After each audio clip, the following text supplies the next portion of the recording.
At Focus on Liberia, we discuss everything Liberia, from education to politics, arts and culture, entertainment, agriculture, history, religion, family, and technology. Focus on Liberia uncovers and showcases the best of Liberia and shows the world the truth about Liberia. We educate, elevate, and promote all things Liberia. We conduct interviews, panel discussions, debates, and more. Tune in to Focus on Liberia on Facebook and YouTube and be a part of the stories that make up the news. This is Focus on Liberia, and I am Dennis Jah. At Focus on Liberia, we discuss everything Liberia, from education to politics, arts and culture, entertainment, agriculture, history, religion, family, and technology. Focus on Liberia uncovers and showcases the best of Liberia and shows the world the truth about Liberia. We educate, elevate, and promote all things Liberia. We conduct interviews, panel discussions, debates, and more. Tune in to Focus on Liberia on Facebook and YouTube and be a part of the stories that make up the news. This is Focus on Liberia, and I am Dennis Jah. At Focus on Liberia, we discuss everything Liberia, from education to politics, arts and culture, entertainment, agriculture, history, religion, family, and technology. Focus on Liberia uncovers and showcases the best of Liberia and shows the world the truth about Liberia. We educate, elevate, and promote all things Liberia. We conduct interviews, panel discussions, debates, and more. Tune in to Focus on Liberia on Facebook and YouTube and be a part of the stories that make up the news. This is Focus on Liberia, and I am Dennis Jah. And I am Anthony Sier, a pleasant welcome to Focus on Liberia. This is our program, The Hour of Politics. Do us a favor, share the broadcast with somebody. Hit that share button. In today's edition, we have a guest. He is the political leader of Liberia Young Leaders Alliance. This is a political movement of young people in Liberia. What it's all about, their goals, policies that they're trying to champion. We are here in an exclusive with the political leader of this movement, the man, Honorable Reverend Sekou Trokon Salif, who is the leader of this group. And we are also here with a member and one of the young leaders, so to speak, Mr. Franklin Amo Kamonkai.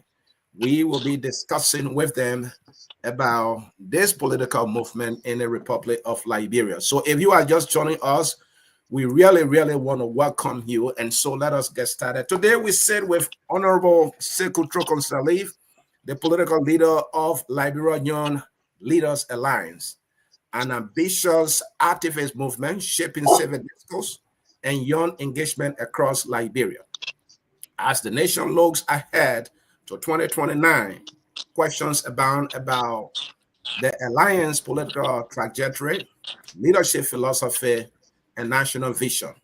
Let us dive in by first welcoming the political leader of this movement. Honorable Reverend Sekou Trokon Salif, welcome to Focus on Liberia. How are you doing, sir? Hey, I'm doing good, brother. It's wonderful to be back with you on Focus on Liberia. I know I've been out for some time now, but it's good now to sit as a guest and not just as a panel.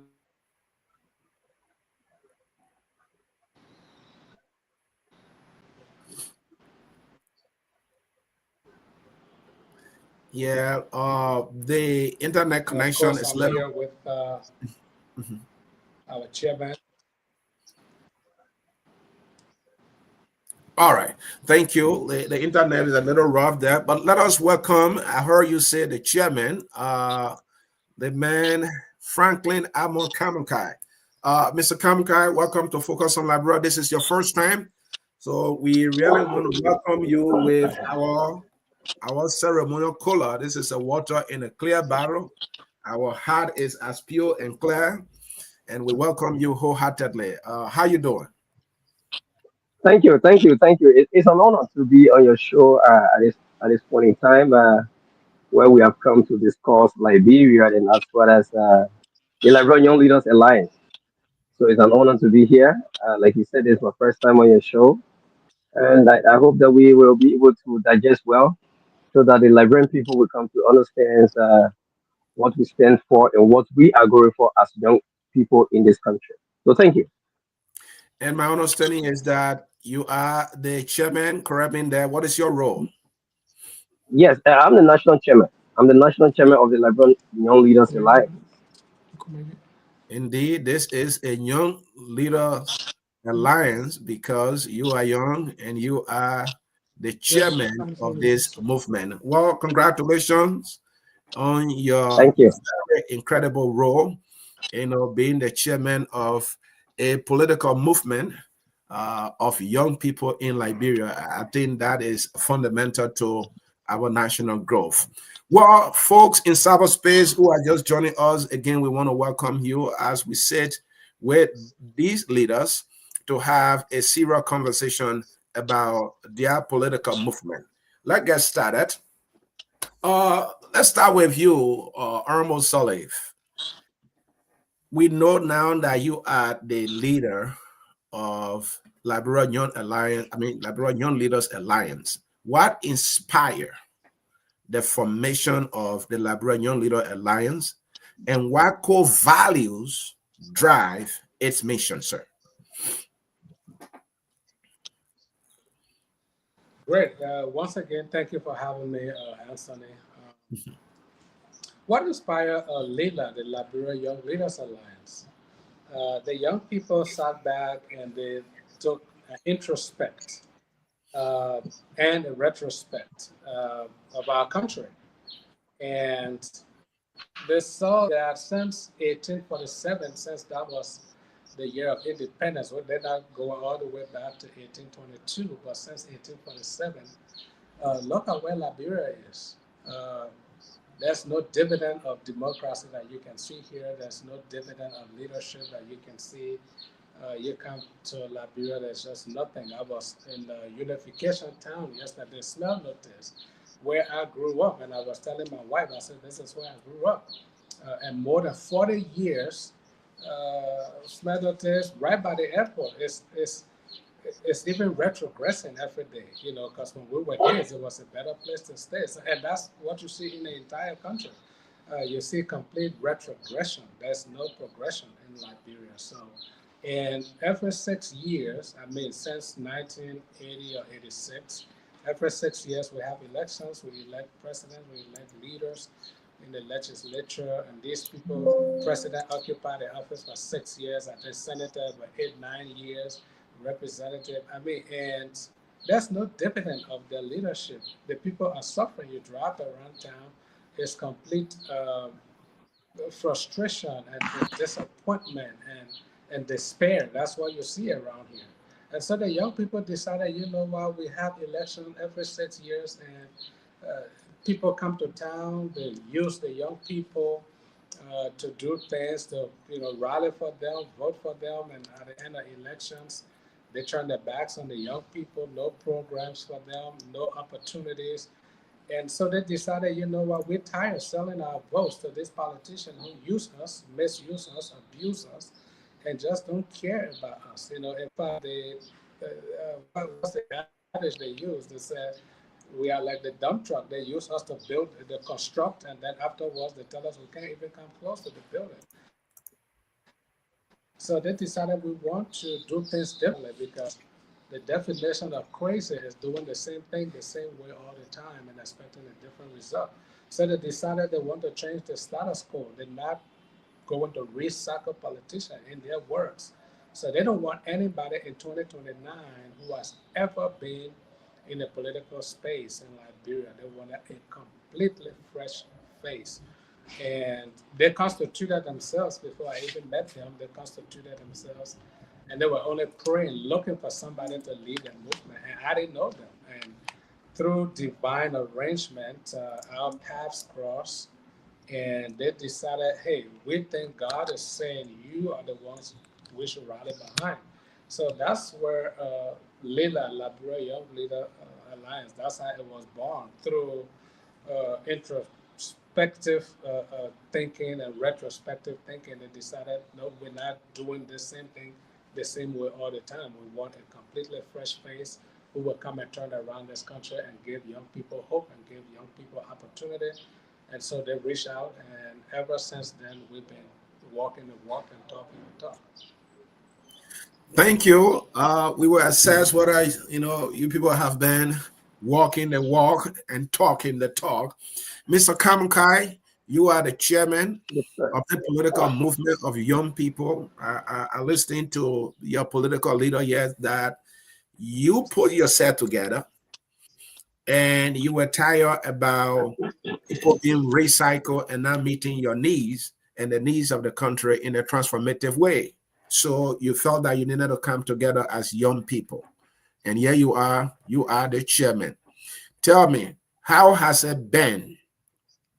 Do you see success with this group in the midst of political giants who always fighting for the Liberian leadership?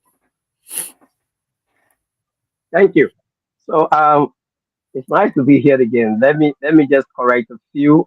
We don't have and we don't see any giants in Okay. the Liberian politics. Okay. That I can say to you. We don't have one, and we have not seen any giant in the Liberian politics. You become a giant when you have meet the needs of your people or of your nation. When you have done enough or adequately well wherein your citizens are satisfied, even though on the average of 100%, you may not have 100%, but maybe 80 to 90%. Then, of Mhm. course, they will call you a giant. But as Liberia stands, we don't have a giant in Liberian politics. And so, like our leader right there said, this inspiration came about since, of course, know the history since 1822 to 1847, where we gained our independence. For too long, the young people of this country has been used in every aspect. I will give you some little instances. All right, why we came together. Now, whenever there is an election or out of elections, outside elections, the young people are always being used. Now, when you talk about protest today, the young people. When you talk about elections, the young people are in their numbers. All right. You have determined young visionaries, innovative young people who study affairs of this country when it comes to the electoral process. But come to think of it, why is it that they are not form part of the decision making of this country, but they are only used? So we have seen this, we have observed this over and over for decades, and so we thought it wise. Look, we can't always be like this. All right, we don't want to be the shovel, the digger.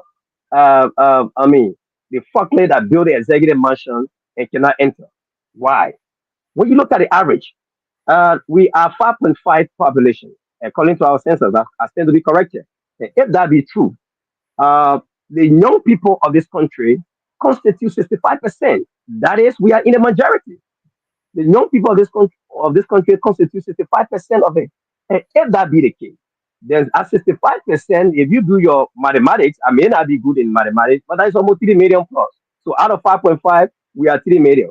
So if the 3 million young people can come together, always in the electoral process, voting people that we think in our mind, that will seek our interest, that will make our voices to be heard. And at the end of the day, we are downside. We are marginalized. We don't see what they talk about. They have this what we call political promises. All right. We don't see job creation. We have seen no improvement, and that's the reason why So, that's from the Mr. beginning I said we Kamuka, don't have any giants. Mr. Kamuka, are you saying that you have been your own problem? Is that what you're saying? Oh yes, yes, we have been our own problem. The young people have been their own problem because we have allowed ourselves to be used Mhm. by what we call politicians. I refer to them as so-called politicians who we felt that probably we believe in that will bring about the change that we need to bring about in this country. Folks, bear with us We here. believe, so we the young people, Mhm. I'm all not to getting correct you. this, we Okay. decided to come together as a young people. Mhm. In order for us to correct this So mistake, we you are see as a coming mistake, together. we have You, you, decided to, you are you are coming together, and now you have yes, a group called Liberia Young Leaders Alliance. yes, I saw your program here a few days ago. I saw a few people, and you admitted that the young people have been a problem. So this is the vehicle that would take you to finding the solutions. yes, yes. Okay. Because this vehicle, on this vehicle, Mhm, we are calling upon all of the young leaders, all of the youth and the young people mhm, to get on this vehicle so that we will be able to see the transformation that we mhm, want. That is that the affairs will be mhm. stared at us, our voices will be heard, and we will be seen in the picture. We will not just be the author, we will not just be the spectator of the book, but we will be the author of the story. And so this vehicle will channel the cause, it will champion the cause for a better development and transformation in this country. So it's only So, the young people that can bring about in it. essence, you are saying you're putting yourself together to be able to dominate the leadership other than people you refer to as the senior people, dominating the leadership and not making decisions pretty much in your best interest. Is that what I'm hearing from you? Exactly, that's why it is because Okay. we feel that there are a lot of things that I mean that are not straight, and Mhm. that we need to that the young people are the only people to make the change. With Thank the you. percentage of what we have, yeah. Mhm. So, Mr. Kamakai, let me find out from you. Would you describe the alliance as a political party now, a civic movement, or something else entirely? How can you classify Okay. this group? Yeah. We will not say to you Mhm. that we are a political party because we are not being accredited by Okay. NEC. Mhm. So for now, we are a political grassroots movement, Mhm. transitioning to becoming a political party very soon Mhm. as we meet up with all the necessary requirements Mhm. that will make you eligible to becoming a political party. So for now, we are a grassroots movement, coming together to make sure that we can properly get the message and people listen to us and see the needs and the idea and then accept us and say, yeah, you people are the rightful channel. So right now we are moving as a movement, but not a political party.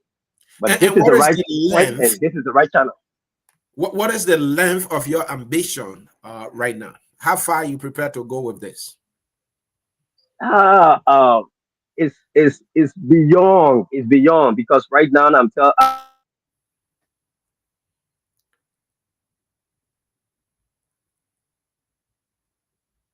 that like in Sino, we are in Grangila. We want to make sure that the vision and the mission is understood by our people and accepted. And we are going to go for the presidency. That's why we have a leader.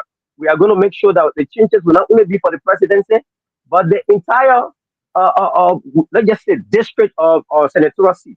We are going to go for that. So we are out of the 15 countries, we are right now seated in seven of it. And let's talk about electoral activities in the very near future. Talk to me. What are your plans? Great. Liberia is a country that has a policy. Liberia has one agenda. And so anyone that is coming into the Liberian politics and you think that you are coming to change the policy of this country, then I would say you are a political joker. You are not coming to change because we have a policy. And this policy, they are documented. They are tools that need to be used to run the affairs of this nation, this state. All Mhm. right. So in that, uh, we as young people are coming together to enforce or reinforce the policy. All right. Mhm. So we are not coming with anything new, but we are coming to work with what we have there and make sure that we reinforce it and as I mean, make it easier that the common citizen. I really want to be that easier that the common citizen will be able to understand what the country stands for and what we have to be an independent country. So there are a lot. So we are Thank you. not bringing anything in. So we have policy that we are going to drive, and that policy is the policy that stands. There is no Mhm. different policy. All right. There is nothing different in Liberia that somebody come to change. For example, if you have a political party, you will see that somebody will say, uh, "This is our agenda. We are coming with this agenda. On this agenda, I will focus on agriculture. I'm going to focus on education." Hey, if you look at it, everybody has the same agenda. The only So thing here is thank you. somebody will say their agenda A, it will be my agenda B because everybody talking about education, everybody talking about agriculture, everybody talking about infrastructure development, and I mean healthcare. We are all saying the same thing. Thank But you. the most important thing about here is to see as to how we Mhm. can implement the policy that is laid down by this nation. So there Thank is you. nothing new, but it's to enforce the policy that we have, and that Thank you. policy, that enforcement comes with integrity. It comes with integrity. It comes with certain principles that will govern this country. Thank you. Thank you. And Mr. Salif, it's good that you are back with us there. Unmute yourself. So I want to know, how can one best describe this institution now? And I also want to know from you, uh, what is the length of your ambition when you look at the future? What you hope to achieve here?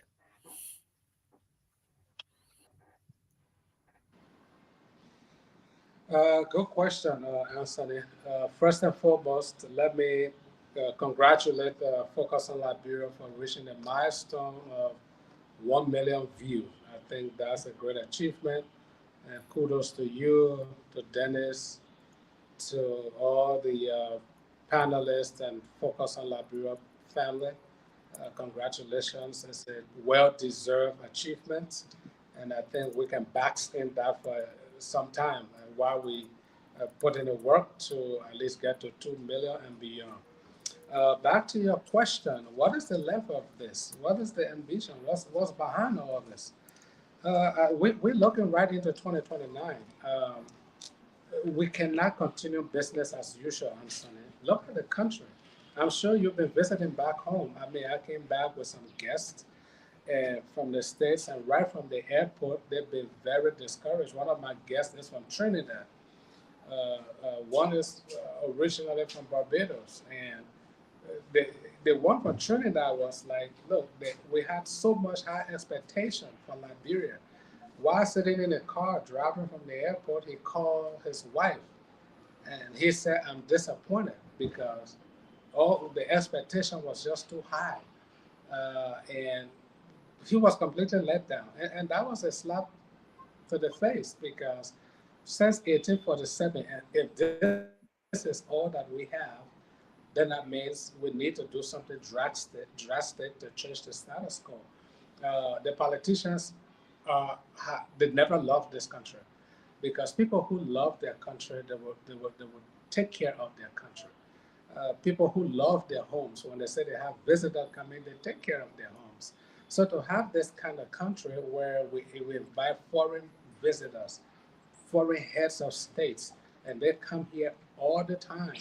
And this is what we invite them to. And there's no sense of shame. I mean, then something is psychologically wrong with our leaders because these people travel all around the world and they see those things, they enjoy those facilities and they talk about them because some of them are our friends.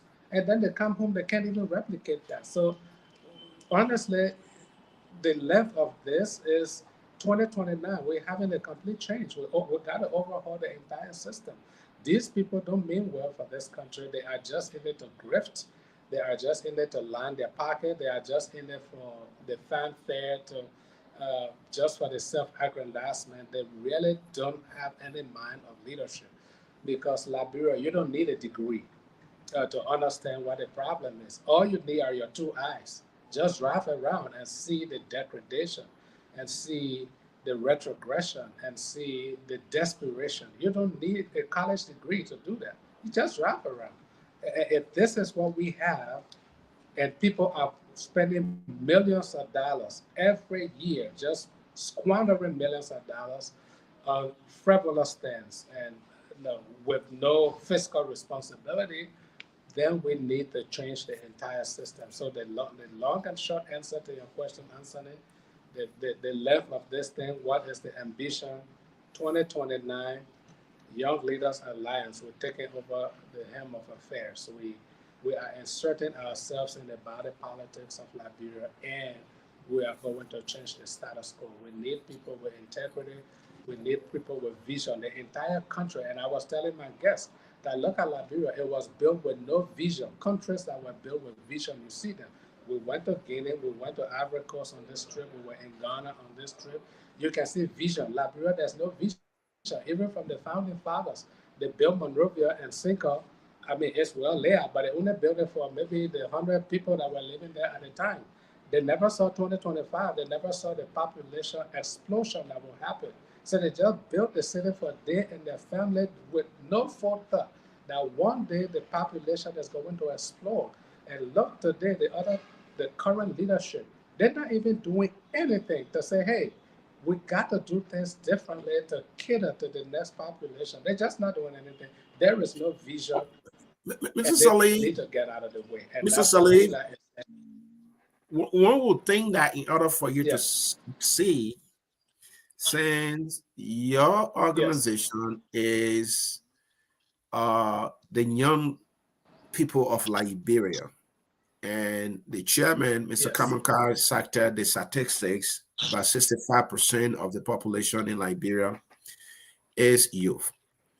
And if only they can come together, then you have a tremendous opportunity yet to succeed.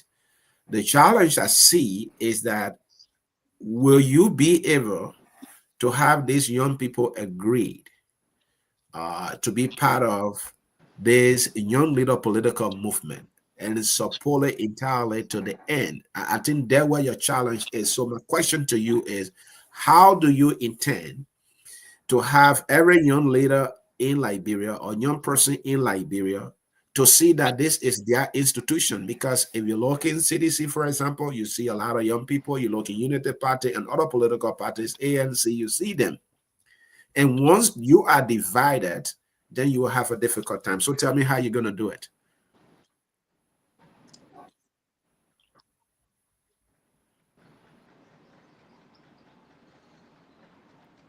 Go ahead. I'm sure you heard my question. yes. I heard a question. So exactly what Mhm. you talk about is exactly what we're working on. We are uh, trying to enlarge our tent. We're Mhm. trying to network with other youth organizations. We know there are young people in the CDC, and we're trying to call on them too. Because the question we ask our young brothers and sisters in the CDC, the 6 years that Josh we have spent in the executive mansion, what did you benefit from it? So why are you still jumping behind this man and want him to come back? He came on the mantra of trying to turn around the lives of the youth. And for 6 years, we saw him and his cronies lavish money around this country, globetrots, and they did all the things they did. What did you benefit? So why do you want him back if you did not benefit anything? So those are the challenges we are thinking about. What did the last 6 years benefit you? Those young people in the UP, this administration has gone 2 years. The question is, what have these 2 years benefited you? The young people in other places, what has any administration since 1847 benefited you? From 1847, we've been hearing the young people are the leaders of the future. Okay, when is that future? Because most of the young people that heard those things from the 80s, mid 80s, early 90s, the 2000s, most of those young people now are already elders and they have seen nothing. So the question to our young people is, what has the leadership of Liberia benefited you? So if nothing has, if you have not benefited from anything, then we're calling you to action. Come on board. Don't wait for people to promise you anything. You create your own promise. Don't wait for people to give you opportunity. Create your own opportunity. Don't wait for people to give you a future. Create your own future. And you can create that future with the Young Liberia Young Leaders Alliance. Leader, you can create that future with us because the person that is leading this movement is proven his trial when it comes to character, integrity, uh, education, experience. He knows exactly. Young Leaders, Liberia Young Leaders Alliance, they know exactly what they're doing. They know what they're shooting for. And that is why they're not aligning themselves to any uh, dark money or anything, because like I tell them all the time, if you want people to support you, then you'll be going right back to the same thing, because when they bring their money, when you win, then you have to give them a place. So we got to create our own funding. We got to create everything for ourselves, so that when that time comes, we make the decision. There are young people in Liberia who can be ministers. They don't have to come from abroad. There are young people in Liberia who can be director of agencies. There are young people in Liberia who can be vice president. There are young people in Liberia who can be president. So we don't need to recycle these old folks who've been there and have done nothing. And so we're calling on young people from all over the country. Just ask yourself a simple question: what have we benefited from any leadership in Liberia? If your answer to that question is nothing, then Lila is the answer. And so we're networking with so many other youth organizations, and we'll convince them to bring them on board. Thank you. Mr. Kamakai, you are the chairman for the Liberia Young Leader Alliance. Uh, Another political party comes to mind, and I'm using this as a premise to my question. Elizana Benedict Cummings. He continued to say he's blessed with resources, so he doesn't have resources constraint, and he has been trying to win the hearts and minds of predominantly young people. He has not succeeded, and you are a young movement now, and you are trying to talk to your friends. How do you intend to win them over to the Liberal Young Leaders Alliance? Thank you.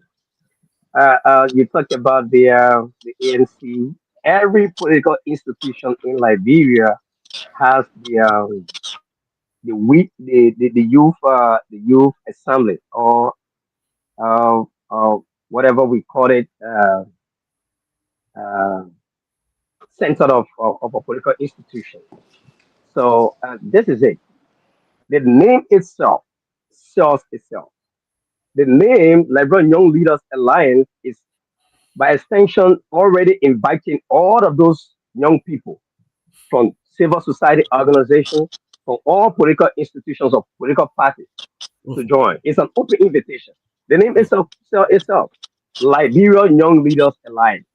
It didn't say uh, setting people aligned. All right. So one of the thing here is we are reaching out to them. All right. The message is clear. We are saying that enough is enough.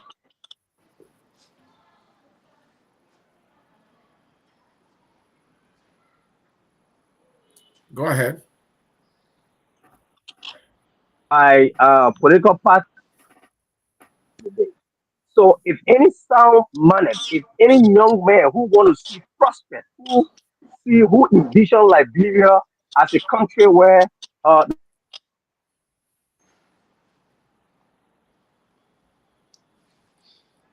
that the young people need to be heard, that young people need attention. So what we are going to do, we are going to have one-on-one. We are going to engage the media like we are doing. We are going to invite our friends, enter intellectual, forums, engage them, and look, tell them, guys, this is about time that we need to come together as one people to penetrate these guys. Most of the guys are over there because they feel that okay, that's an alignment that they have, and some of them they are there because they are being a little bit compensated by little stuff, money here and there. So we are saying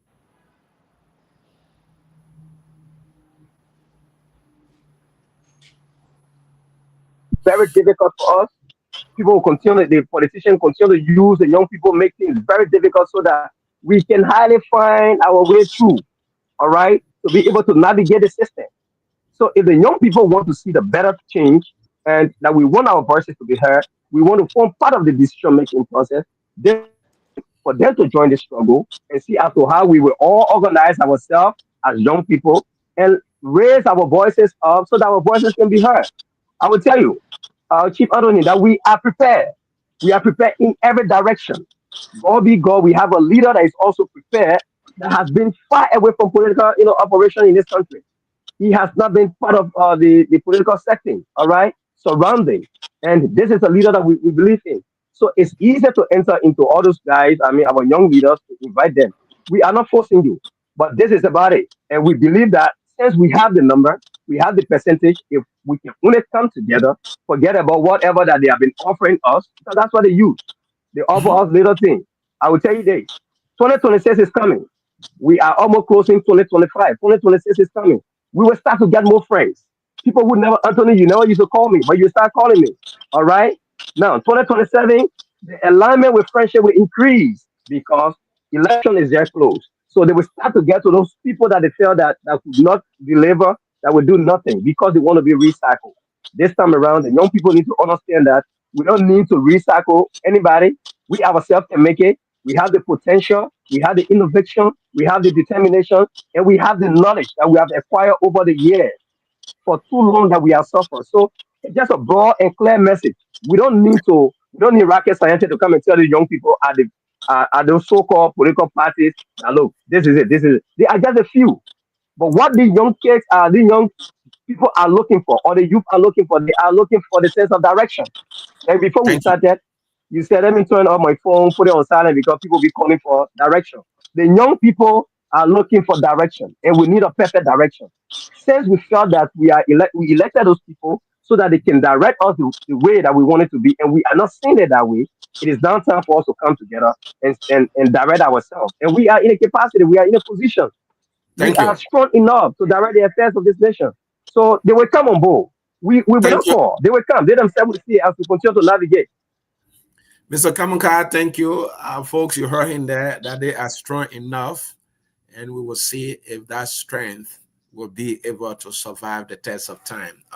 Mr. Salih, so how does the alliance plan now to differentiate itself from traditional political structures in Liberia? Because, as you know, and this is a conversation you and myself have been having, that we don't have real political institution. This is a political vehicle that you're putting together. So tell me, how will you differentiate it from the traditional structures, that are not institutionalized enough to be able to captivate the minds and be able to represent the aspiration of the young people? That's an interesting question, Anthony. But let me just correct something here. Okay. This is not something that I'm putting together, that I'm trying to structure. Mhm. I'm not doing the work. The young people are doing the work. They've done the work, and they were just looking, praying, asking God for somebody that can lead this thing. And God led them to me, and so they came. So they're doing the work. I've not done anything. They do their own organizing. They do their own outreach. They do everything. I just stay there and guide them in which direction they go. Now, how do we distinguish ourselves from the traditional political structures that are not institutions? And they know this is the conversation I have with them every time I get. The reason we're not building institutions is because in the Liberian political setting, one man has his money, or one man has his popularity, or one man has his supposed experience, and he bursts out to the scene and directs everything. He controls everything. Franklin is on this line. They know because I believe in institution. They want me to call the shots on things. I said, no, this is not how we build institution. We will collectively call the shots on things. We will collectively decide. This is not a movement where I become the law and gospel like we see. So that the day I'm not on the scene, then everything dies down. That's not what we want. So we're making every member relevant. Every member has a voice. Everyone that is a part and parcel of leader, they have a place. So Franklin knows, they all know, I don't direct everything. They tell me, I said, no, we all sit, we discuss it, we all come up with a unified voice. We'll come up with a conclusive decision that everybody contributed to. That's how we build institutions. And then we make sure that everybody is a key player, because we are stakeholders in this thing. There's no one person more leader than the other. Even me, the political leader, I'm not greater than anybody. Nobody's voice is greater than mine, and my voice is not even greater than the least person. This is how we do it. We make sure we work through other people. We make sure other people have a sense of belonging, and they are not just being strength alone. No, we everybody has a part to play, everybody has a role, and everybody is valued, and everybody is treated with a level of importance and equality. So this is how we build institutions. What we see in the traditional political scene is one man that directs the entire affairs. And then definitely we'll have the board. I don't want to be in a hurry to appoint a leader board, because who knows, Anthony could be on that board tomorrow. So we don't want to rush it. We want to have quality people on the board that we can be accountable to. And I told them when that time comes, I will sign an undertaking that if I deviate, just get me out of the way, because it's institution. I'm not the law and gospel. I'm not the voice. I am just a part of the whole, and I have my own role. I have my own status. Franklin has his role. Franklin has his status. Who other, whichever other person that has a part in this thing, they got their role, they got their status. That's how we build institutions, not around one person, but around the entire system. And that's what we're trying to do. Traditionally, there's one person that just runs everything, and everybody bows down to that one person. When he's not there, then nothing works. That is not what we do at Lila. If I'm not there, Lila is still running. Thank you. I learned about something that you are familiar with. You've been a sustainable development coach. Institutional culture. Yes. It's a powerful force. It's like that instant that fuels everything that happens within an institution. So I asked the question, what kind of institutional culture, what kind of institutional psychology are you building in this movement that will be the reason every young person don't doubt what the institution can achieve? Talk to me about that. It's a serious issue. Oh, that's serious. And our honorable chairman Franklin knows. We're building the culture that we're building is a culture of accountability, a culture of integrity, a culture of, we created systems. The program you just referenced that was held on Saturday, they know everybody gave a report. Whatever you did to contribute to this gone Saturday, November 1st, you got to give a report of whatever you did, a report accountability, with responsibility, real stewardship, discipline. Those are the things we're creating. Respect for one another, because in an institution, the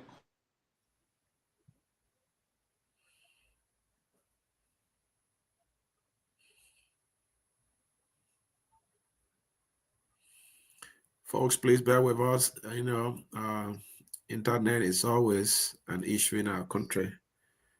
We are hoping that when the Liberia Young Leader Alliance come to power, they'll be able to solve this issue.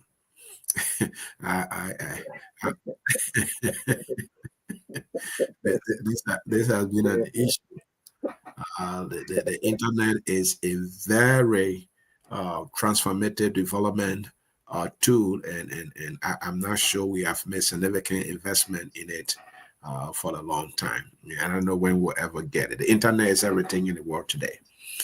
So there's a challenge there at the end of the political leader. So, Mr. Kamanka, we're talking about institutional culture. All right, that behavior, that understanding,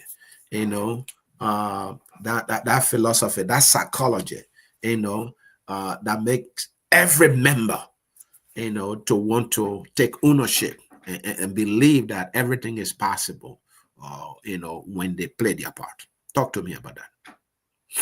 Thank you. So I read a book I read a book called Title Striving of the Ego, and it was written by Bill Myers. One of his famous quotes in that book that I love, he said, "One cannot be a citizen of a country without having met the requirement laid down by that nation." And so, unquote, the Liberian Young Leaders Alliance, we have come because we are not coming. We have come with with a start of leadership when it comes to politics, You involving having said everyone. they have come with fire. Yeah, we have come with a style of leadership that everyone hands going to be on there. We have come with a kind of leadership that everyone will be accountable. Like the political leader rightly said, every cent that we spend is accounted for. And then we want for everyone involvement to be there. In that, we have gone beyond maybe the normal traditional or cultural political leadership that we often see in every political party. Our leadership trickle down to that of the community. All right, it trickle down to that of the community that empowers and involve every young person. Because the thing about it here is you cannot do it all. Like we said the last time, we have not come to denigate the government. Even past government, we appreciated them for the work that they did. Uh, and the present government, President Boakai, we appreciate him for whatsoever that he has done. But this is the thing. This is the thing. We need every one of us involvement into it. Chief Anthony, it was surprising to know that when you travel outside the country, when you travel outside of Liberia and even go to the neighboring country, uh, you see how the youth of those nations are flourishing. They are getting involved. They are involved into, I mean, the decision making. So with leader, we are going to make sure that we have everyone involved into leadership style, the cycle of it, beginning from the national. We have a national leadership, national executive. We have our county executive. We have our district leadership. And in every district, we recognize the town within that district. We have the village leadership. We have the community leadership. And that will tell you that all of the young people, everyone will be involved into it. All of the young leaders will be involved. And Liberian young leaders is not only concerned about just very young people. No, we are also we are also taking into consideration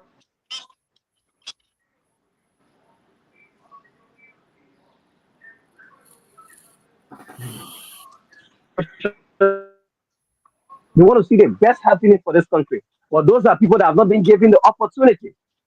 They are not being given the opportunity to serve. They are not being given the opportunity to be heard. All right. So we are involving every one of them.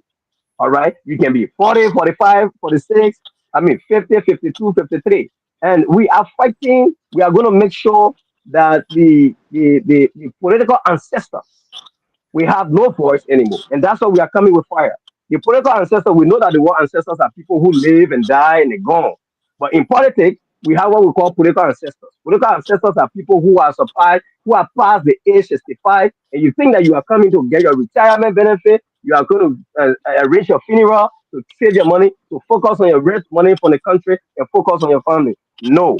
Liberian Young Leaders Alliance, when it gets into power, trust me, we are going to have a lot of young people that will take part in government, assisting ministers, will be someone once you are prepared for the and you are I mean you are prepared, qualified for the job, we definitely make you to be you're going to be ministers, assisting ministers. These are young folks. But at the level of our movement right now, we have this leadership structure that trickle down to the level of the community where everyone will be part of it. That's why we got a women wing, the youth wing, the county leadership, like I said, the national executive, and so forth. And we're going to have it all over in the diaspora. So there are so many things that we are going to bring that we do differently when it comes to our normal traditional culture in this country. So the mindset will be we will make the people to understand that look, this is a time for us. This is a time for the young people to take leadership, and this is a time for us to come together with the percentage of what we have. We can protect our resources, our natural resources. You see, on I would say that coming together is for so many reasons. Not only because we are marginalized, but because we are here we don't have there is no opening for job and then we see our resources just leaving and only a few handful of people in government just benefiting which it shouldn't have been or it should not be that way. I mean, that's what it takes. We have all of the natural resources to build and develop this country, but So we true. see just few handful of people that just, I mean, let's take from my country what I hear from Grand Cape, my country. See what Beer Mountain is doing. Every Saturday, Beer Mountain is carrying our gold, and they are not only carrying gold and diamond. They are other natural resources. We have the gold, the iron ore, the timber, the rubber, the cocoa, the coffee. You can just name everything. Liberia should not be a country. Liberia should not be a country that will be labeled as a poor country. Liberia has what it takes. It has everything to develop herself, to enrich Thank herself, and provide for the citizen, most of the young people. But we see all those things happening. So, since of course, a few people benefiting from all those things, and the country at large, the citizens are suffering, we are not seeing any improvement. That's what I said for initial stage that we don't have any giant because a giant will focus and turn to its citizens to make sure that they have better life, better infrastructure, road connectivity, and you can just name them. So we the young people in our majority will make sure that we stay come 2029 will become victorious to make sure that we protect this thing. And that's why we have started this kind of leadership, trickle down from there, coming up with accountability so that our people will know that we are ready, we are serious. And, I mean, we have a leader that is also guiding us with that guiding principle. thank you. Uh, Mr. Saleh, let's talk about two things and then we leave. One is, what are the things you want to achieve should you be successful in capturing state power? But before that, you must capture state power before you can implement the policies that you have. So let's start with, you need resources to win. The young people, they are there. You have to find your strategy to talk to them, and you say you have that strategy. Resources. Election is becoming expensive every day in Liberia. The last time, I think the National Election Commission, they increased the fees for candidates to apply. I'm assuming that you will want to fee candidates at the legislative level as well. And then the campaign, we will be a vigorous and expensive process. Talk to me. How do you intend to get all the resources you need for the 15 counties operation?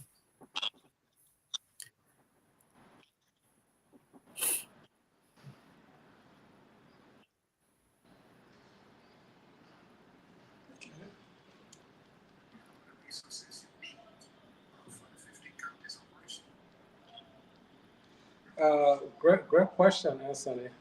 Yes, elections, to win an elections, you need two things. You need resources and you need people. So there have been some people in Liberia's past, I don't want to call names, who have had the resources. They pumped the resources into their campaign, but then they did not have the people, and so they came out with nothing. Uh, so we need those two things, resources and people. If you don't have the resources and you have the people, definitely you can still make a mark, but you need the resources to reach those people in the counties, especially the Leeward County. So you're right about that. And that is what we are doing. We are launching a draft net. We are going to establish in other places. Leader is going to be operated on chapter base. We'll have chapters in every county. We will have chapters where Liberians are. Thank God for the passage of the Dual Citizenship Act and its ratification. So we're going to have chapters outside the country in every state in the US, in Canada, in Germany, wherever Liberians may be found. There will be a chapter there that will cater to that need to galvanize resources for the campaign. We are calling on folks from all walks of life to join this movement. If you are tired with the status quo, if you are tired with the way things have been done in Liberia, if you visited in the last year and you just see the desperation in the country, you see the degradation, you see the lack of development, even what we call development. I listen to Liberian, and sometimes, I think we are just too myopic, and we are a little bit too. That's a word I wanted to use, but let me not use it. Because when I come and when I'm back and I hear, oh, the place has been developed, and you come here and see what's here, is somebody just building any house anywhere, anyhow, that they can't even drive their car to, and you call that development? You can build a house somewhere, you can drive to it. You have to park your car somewhere on the street and walk down, and you call that development? No. That's not development. The kind of development leader wants to bring to Liberia, everybody will drive home. You can't even direct somebody. There's no address. You gotta tell somebody, oh, when you go, you stop at this house, you see yellow house, then behind the tree. That's not development. Those are not the things we should be proud about. So definitely, we are going to mobilize resources for young people at home and in the diaspora. We are going to mobilize resources from older folks everywhere who really got Liberia at heart and say we want to see a meaningful change. We want to see sustainable development. We want to see proper infrastructure. We want to see our health sector improve. We want to see our educational standards improve. We want to see security improve. We want to see our seniors taken care of. We want to see young people with opportunities. We want to see, I mean, YouTube can't even monetize Liberians. That's how shameful it is. You know, if you start a YouTube channel that is giving millions to young people in Nigeria, Ghana, Kenya, Ivory Coast, other places, young Liberians that are YouTubers, they are not monetized. So those are just failures of government, you know, and failure of the administration for not creating the infrastructure, for not creating the, you know, the facilities that can help these young people thrive. So if anybody is a well-meaning Liberian and want to see these changes, definitely we will reach out to them. We will mobilize their resources. So funding is going to come. That's how much I can say about that. We will mobilize resources. We're working on strategy to do that. We know more people are going to come on board because people are really dissatisfied. People are really upset with the status of the country. That today we have slipped to the bottom as the eighth poorest country on earth. It is unacceptable. Meanwhile, we got leaders that are buying $1 million cars. This is unacceptable. So yes, we will mobilize resources. And to lead Liberia, a leader must have a bold vision when we are talking about the development agenda. Talk to me. Should you succeed, what are the key development areas you will tackle immediately, and how you intend to be bold, visionary, and transformative in those areas, and why? That's for you, Mr. Great. Chairman. That's a good question. Sorry, I'm sweating. We're sitting by the poolside outside. It's kind of hot. So we're here. That's why I'm sweating.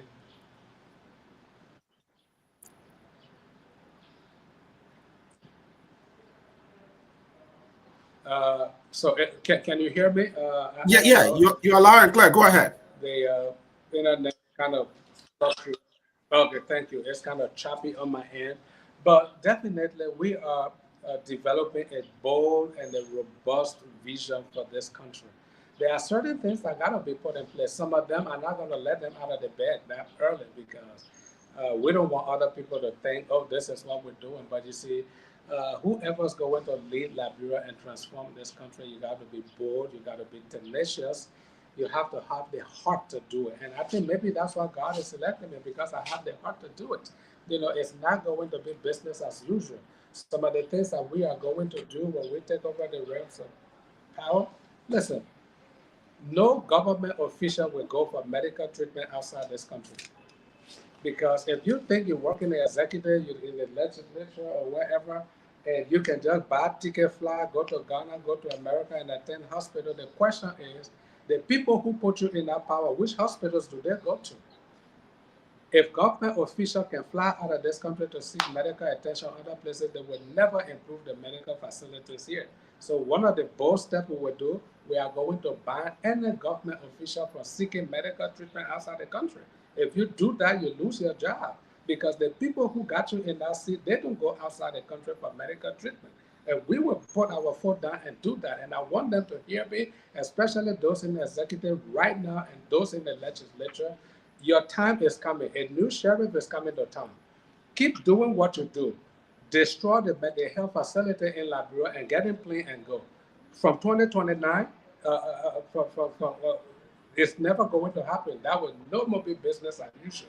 Another thing we're going to do, we will insist that every public official who receives public funding, their children will go to public schools, because your children cannot be in private school. You make money from the public sector, and then you kill the public education and put your children in private school. That's not going to happen. So if you say, no, my child not going to public school, then I will also tell you that you cannot serve in public office. It's not going to work, because if your children are in public school, who's going to take care of? If your children are in private school, who will take care of the public schools? That's not going to happen. Those are some of the things we'll work on. And there's so much wastage. What kind of benefit are we deriving from the legislature for which they are paying themselves that amount of money? At my job, they can only increase my salary because we make profit. Liberia is not making profit. So why are they increasing their salary? Those things we will deal with them. Why are we giving them gas slip? The people make all that money and then government should still give them gas. The people who elected them into office, who gave them gas slip? So there's so much wastage. There's money in the country. There are resources in the country, but they have been wasted on the wrong reasons, given to the wrong people. There are people that government paid them, and government still service even generator in their homes. Why giving them gas slip? Government still service generator in their home. For what? That will not be on my watch. So I'm going to, one of the things God told me is, when we get to office, we are going to make government so unattractive that nobody will want to come there. People, so that we can build a thriving private sector, because everybody coming to government because it's so rotten. That's why everybody go in there. So we will make government so unattractive. We will remove gas slip. We will remove so many of the benefits. They don't deserve them, because there is no dividend of their leadership. And we will make sure, if you are going to work in the government, your children must live here in Liberia. Your wives and your children will live here in Liberia.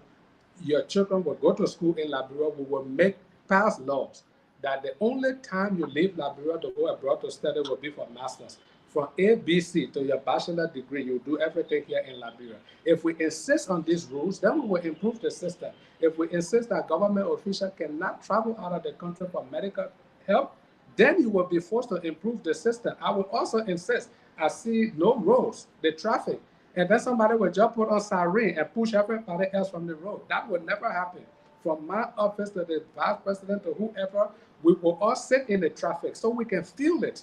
Because if you don't feel it, then you don't help. You don't create what happens. Any government official that go on siren and drive opposite the street, you go into prison. We got to create some discipline in this country. So those are some of the bold moves. And I'm saying it now so that they can hear it, that young leaders, Liberia, young leaders, and Lauren is about to bring a new sheriff to town. So everything they're doing, let them do it from now to 2028. Because after 2029, all that indiscipline where people will push other people from the street and they put on siren, you try and you go into prison. If you think you don't want to sit in the traffic, then sit down and think and build better roads. Sit down and think and build tunnels and build overhead and do things and improve the system. So, Mr. Sally, if you can stay here, let me follow up on the national budget. What percentage of the budget will you commit or allocate for public sector investment? Because over the years, in some instances, we have 90, 89, 85% of the budget going to government operation, and out of 15 and sometimes 12% going to the people. So what percentage of the budget will you commit to public sector investment to improve the human and material conditions of our people? That's a good question, but let me correct something. 85% of the budget doesn't go to public operation. It goes to public corruption, because there's no operation they're doing. It's a code word for corruption. All the overt operation, covert operation, it's just code word for corruption. That's what those money goes to. They know the young leaders are lying. I've been telling them, when we come to town, we're committing that same 85%, we're doing a reverse. We're putting it to schools, we're putting it to the environment, we're putting it to everything. I'm going to make sure the highest paid people in Liberia during our tenure will be teachers, will be police people, will be people that are doing the hard work. The least paid people in my administration will be those people sitting in the legislature, because there's nothing those people are doing for the country. Zero. They're not doing anything. They just sit there and corrupt and corrupt and corrupt, sign bogus agreement, concession agreement, all those foolishness. Why the people suffer? We're going to turn it around. I will take all those wastage from the legislature and the executive. I will put it to seniors care. Everybody living in Liberia, 60 years old and above, you must have benefit. We will create bank account, we'll give them bank card. Every month we put money on them. They have suffered for this country and they have benefited nothing from this country. So I will be the Robin Hood of Liberia. I will rob those people sitting in power and I will give the money to the poor. We will put that into the seniors care. We will put that into schools. We will put that into hospitals. We will put that for people that are really doing the work, that are bearing the brunt, bearing the heat of the day. Those are the places we're going to channel. Nobody's after my life. I don't need a bulletproof car. I'm not going to spend millions of dollars to buy a bulletproof car. I'm not going to spend millions of dollars for covert over operation. I'm not doing that. We want to put that money into our schools. We want to build a flight school. That's why I was going to flight school. We want to build flight school that children from high school, they should start to enter the aviation industry in Liberia. By the time we are done with this country, Liberia will have the youngest, the youngest pilots in any country in Africa. We want to run things differently. So we'll put the money from that side. All the wastage going on, the millions of dollars, we're putting them in vocational schools. We're putting them in our clinics, in our hospital, in infrastructure development. We're putting them to our teachers. We're upgrading them. We'll give our teacher facilities where they can take loans to build houses, take loans to buy cars. We're not coming to give cars to legislature. They will buy their own cars because, I think it was 19, I don't know which of the year, but maybe 1999, 1998, either Zambia or Gambia, one of them, the president took over. And what did he say? He said, we took over an ailing economy. So to build it back up, there will be no wastage, there will be no lavish living. What kind of car did he buy for all his officials? Passat. The records are there. They all drove Passat. He said, until we can build back the economy, we're not driving expensive cars. Look at Liberia's economy, downtrodden economy. See the cars our legislature drive. See the kind of things they do. They all fly first class. When we come to the realms of power, no government official is flying first class. No government official will fly first class. We will insist on standing until we can build this economy. Liberia's, the economy got to come back to their hands. Right now, the economy is in the hands of Lebanese, Pakistani, Egyptians, Nigerians, Guineans. The Liberian people are spectators in their own country.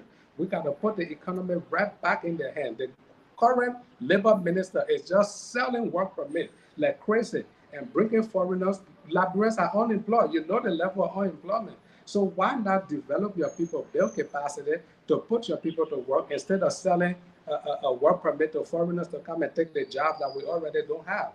We're going to do things in reverse in this country. Thank you, and thank you. Let me come to you, Mr. Chairman. Franklin Amo Kamokai, who is the chairman of the Liberia Young Leaders Alliance.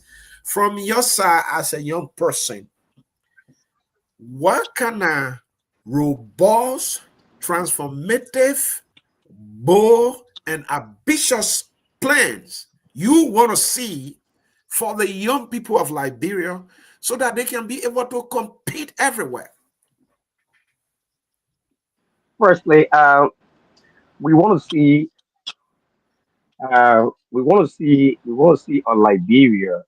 Mhm. We envision that all young people are empowered to lead, uh, where equitable development is prioritized, where every citizen has access to education, health service, and No, no, no. I want you economic to tell me about opportunity. the young people, Mr. Kamakai. I want you to Yeah, tell me about yeah. what kind of opportunities. I want you to describe it for me because you have been complaining that we are left out. We are Hmm. left out. What kind of specific programs you think will give the young people the empowerment they need, the skills they need, so that they can be able to succeed and compete everywhere?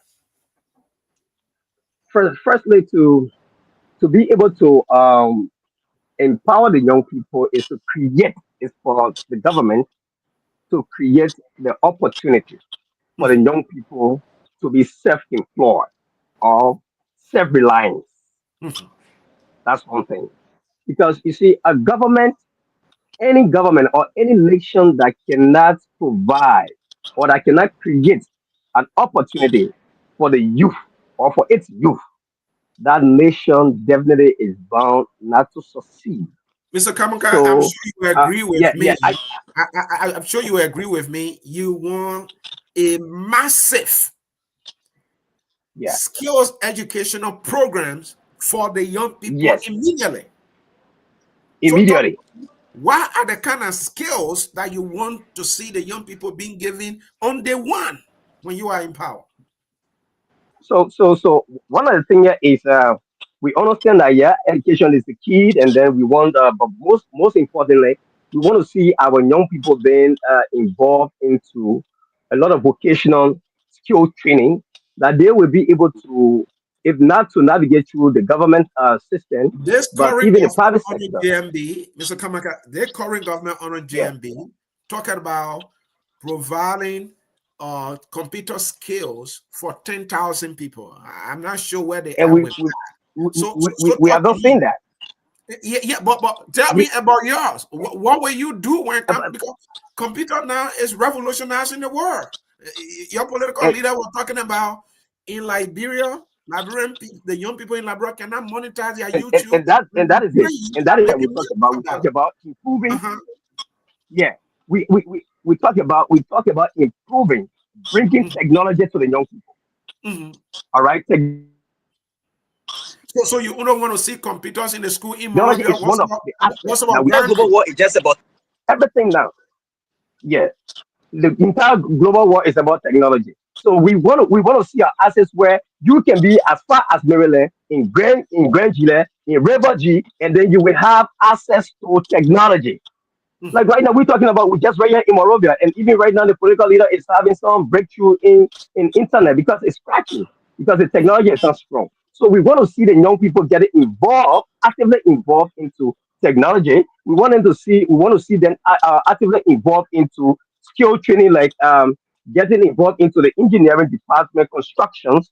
All mhm, right, we want to see the young people getting involved into creating their own job when it comes to education. There are a lot of vocational training that we want to have. Like the right talking about the government talking about how we call it technology training. No, we have not seen that. So saying it for us, we are going to implement that. We are going to make sure that we have factory industries that will come to Liberia to create that training. We are going to bring people to train our young people in different sectors, in different vocational training or skills in mhm. order to be more self-reliant and independent and to be able to help the society at large. So they are specifically like the technology field. We talk about uh, uh, uh, like just say vocational institute. They just to bring a large vocational institute that will help the young people to improve in life. Thank you. And Mr. Salim, you know I'm a fan of technology for I know the power it has to transform life, especially a country like Liberia with a very little population. The internet alone can create millions of dollars for us. And now we're struggling with the internet because the internet can be a source of employment for the young people on their own volition without going to any Mhm. political leader to beg. Now we're having trouble with that. So, and then So computer knowledge is key. Talk to me. Well, can you promise me that when you are blessed, because you said, this is God, working through you. I don't know how true it is. We'll wait and see. Can you promise me that every child in Liberia, by the time they are age 10, will know the thing called computer and they will know how to click in Liberia that they were experiencing? Now, I mean, that they will feel it, they will touch it, they will know something to do about it.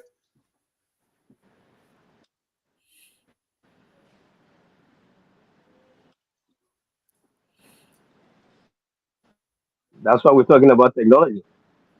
It will Yeah, take few times before yeah, the political delay. leader gets the question. There's a delay. Check can I follow up and listen to.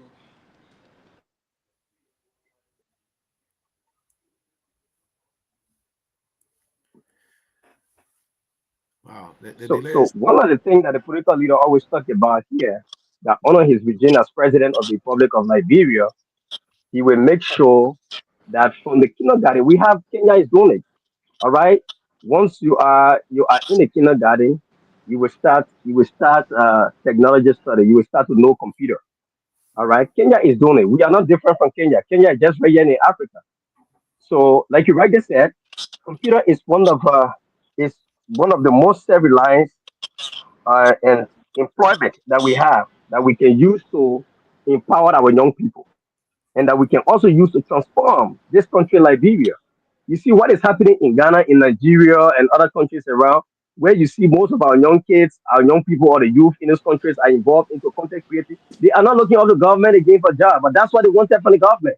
All right. Once Liberia uh, uh, um, once Liberia create that opportunity where this country can even be monetized, you will have more content creators. Like right now, we are not monetized. I guess we are not monetized, and most of our young people are still into it, and they are making sure that they still, they are self-reliant and they are getting funding where they are not looking up to government. In as much as government create that platform that Liberia is monetized and that the digital war is open, where everybody can have access, they will not be experiencing what we have right here. Trust me, the life of the young people will improve. You will not have the young people going to government ministry to say, "Oh, give me a job" and stuff, because you will have a lot of things to be done through the computer. I can sit down right at home and I can make my money. All right, we have online marketing. We have online businesses that we do that we don't need to go to I mean, we don't need to go to government or look up to government for that kind of job opportunity. But because they already create itself. So I mean, a political leader will come in. I was just trying to chip in because we experienced a kind of network cracking for his end. Mr. Saleh? Uh, yes, thank you. So exactly. I mean, here we are. I'm struggling. You're struggling in your own country. One, one of one of my spiritual fathers, his daughter, she went to school in Ghana. She has never left Ghana. She did her high school, her bachelor, her master's, all right there in Accra. And as we were talking, she told me she was already working, and I asked her which company you work with here in Ghana. She said, "Oh no, I don't work with a company in Ghana." She's in Ghana, and through the computer, she has a job all the way in London. So she has never left Ghana. She has all her education in Ghana, but she's working with a company in London, solving problems, Right. living in Ghana.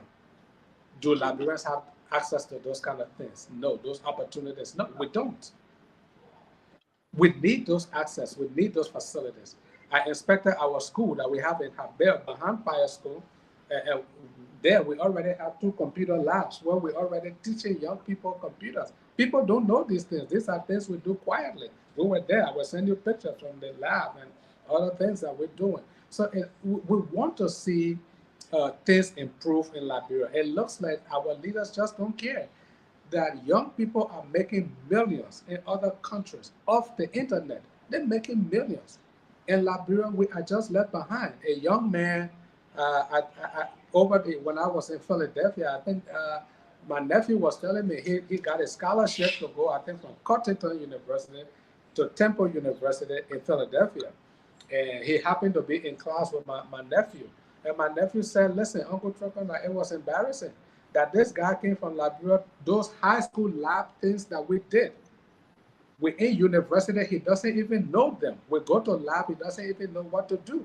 He had to drop out of the college because he couldn't meet up. And that was it's shameful. We got people graduating from high school and college here in Liberia who have never been to a science lab, never been to a laboratory. And we said we're running schools in Liberia.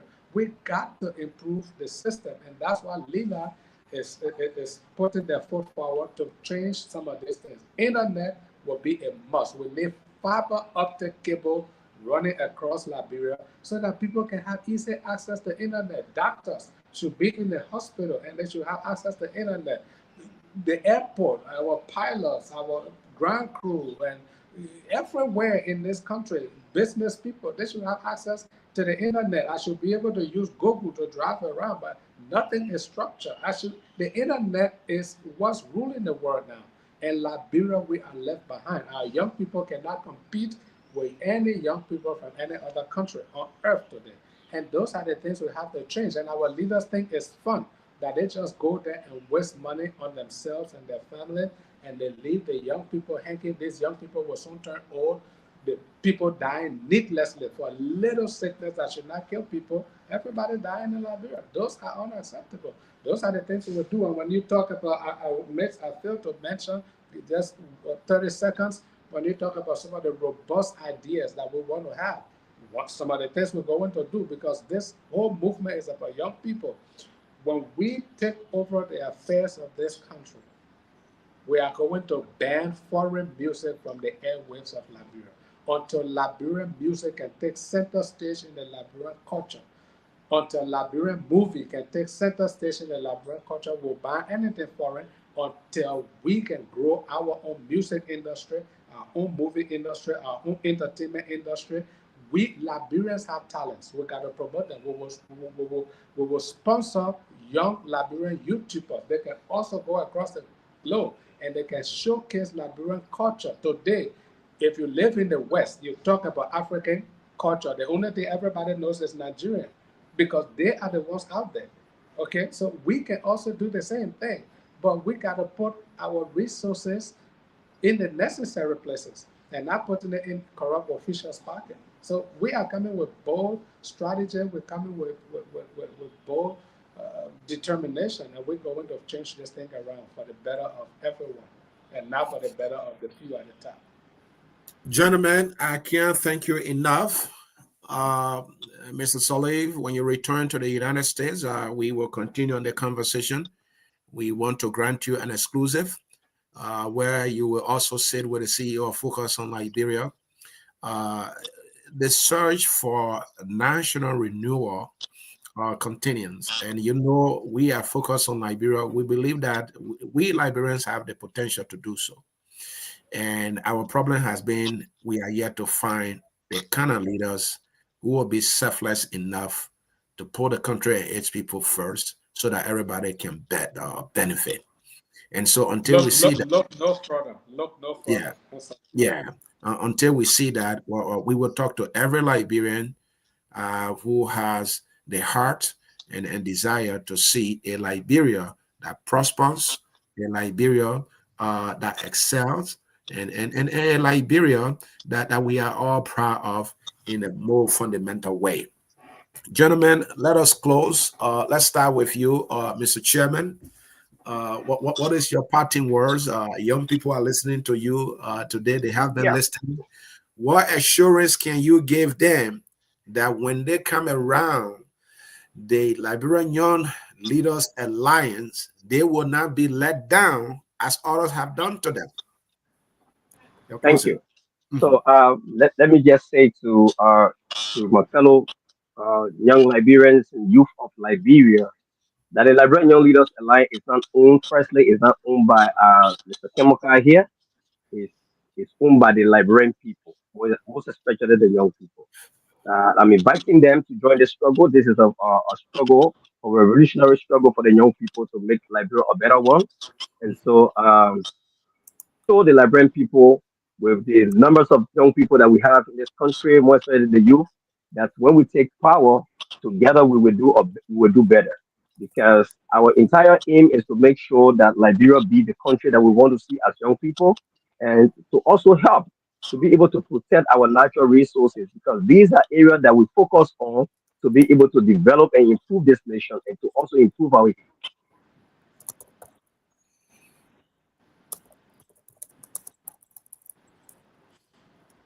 Mr. Kamaka, are you there?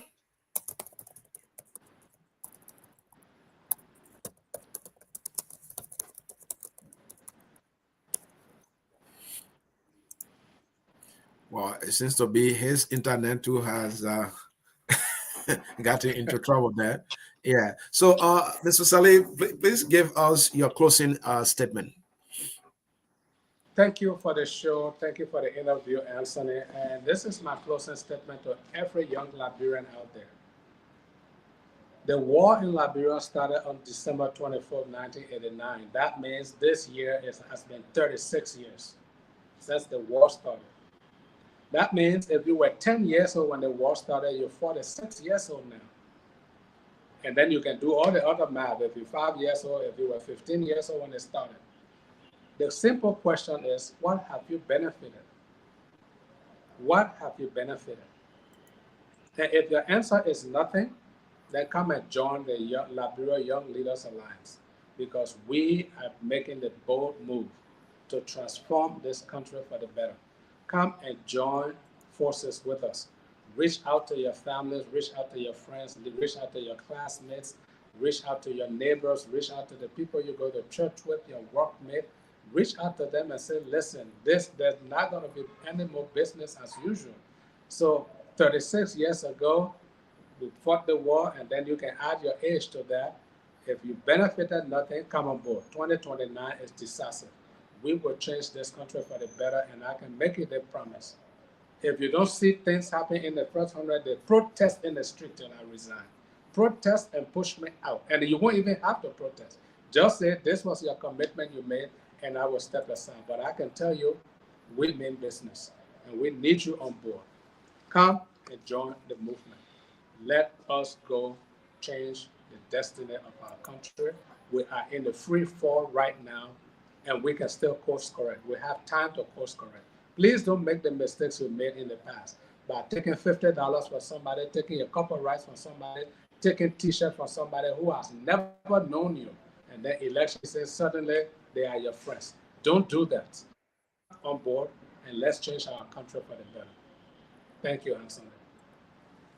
Come on board and let us change our country for the better is the parting words of the political leader of Liberia's Young Leaders Alliance, Mr. Sekou Trokon Salif. Honorable Salif and Mr. Chairman, thank you for joining us today. Your candor and clarity was heard. As Liberia's political landscape evolves, voices like yours help shape the future with boldness and vision. The Liberian Young Leaders Alliance may be young, but its ambition and vision are undeniably national.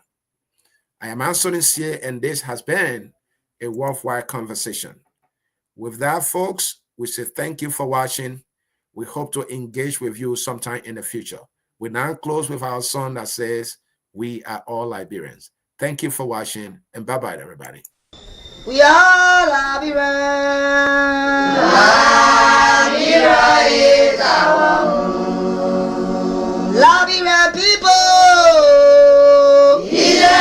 Liberia, we want. Liberia, oh. Liberia, we want. Liberia,